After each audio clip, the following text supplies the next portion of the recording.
service center? Ultimately, there are four aspects. The first is that it's an operating unit. The second is that it provides services or products, or both.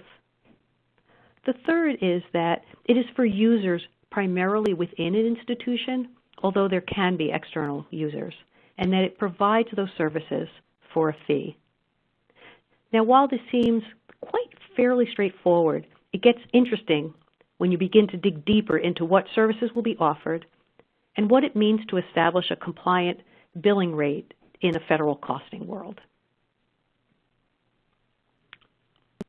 You may wonder, like I did, about the different names and types of service centers.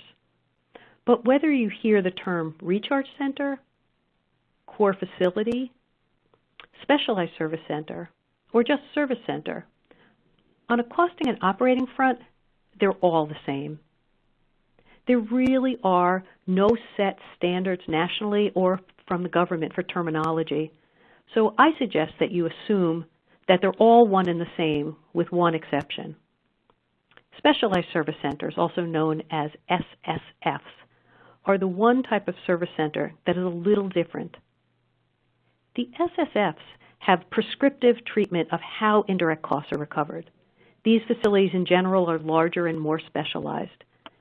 Sometimes institutions, and this is what Harvard does, uses a $1 million threshold of operating expenses, that once a facility reaches that level, that they then are called a specialized service center.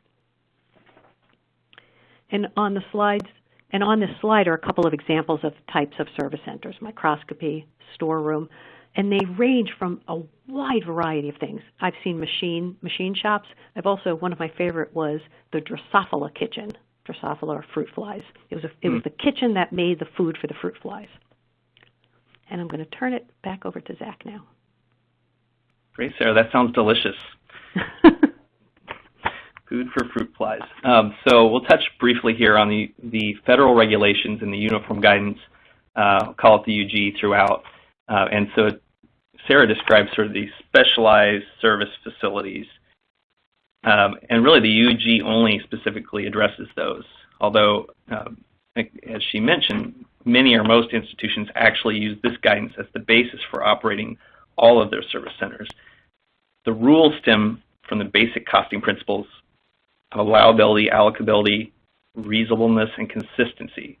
So the concept is, if you would charge your federal award that, it's reasonable to charge or allocate based on that same methodology within a service center for costing purposes. Let's get into the details. Bullet 1, cost should really be applied to awards based on usage. The UG defines allocability as the actual usage of the service versus arbitrary membership or splitting up the cost. Number 2, you don't want to discriminate fees based on whether your funding source is federal or non-federal. The purpose of that is really to protect federal government and make sure they get the lowest price. But the way it's stated in the regulations is that will not discriminate among any of your users. And then the last point here is that the purpose of a service center is to recover costs, no more and no less. But the mechanism to recover costs is based on what costs are expected to be. So recovering costs is not as straightforward as just splitting up an invoice or taking the expenses that you have and figuring an allocation. It's really a projection exercise. So just a couple more here. The cost of each service must consist of direct costs and an allocable share of F&A costs. And just as a side note, this is where the specialized service facility category becomes more restrictive. Ultimately, with SSFs, the specialized service facilities, it's a user-to-lose-it sort of approach to recovering that associated F&A cost. There's an allocated F&A amount. You should include it in your costs. If you don't, you can't wrangle that and put that into your institutional rate.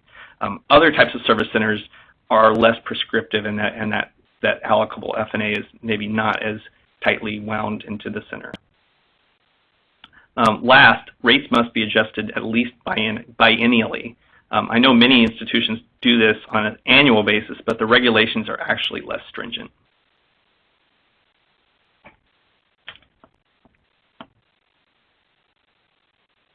All right, so in summary, charges should be based on the actual usage, consistent costing, actual costs and include associated costs, and they must be calculated at least once every 2 years. A good information you can see at the bottom here for pricing and application is the NIH FAQ guide. It's not actual regulatory policy or guidance, and it says that about 20 times throughout the document. It provides actual perspective on how the NIH expects a specific type of service center, NIH-funded cores, to run. And so what I know many of us have found helpful is it provides a federal perspective on how you might actually operationalize some of these rules.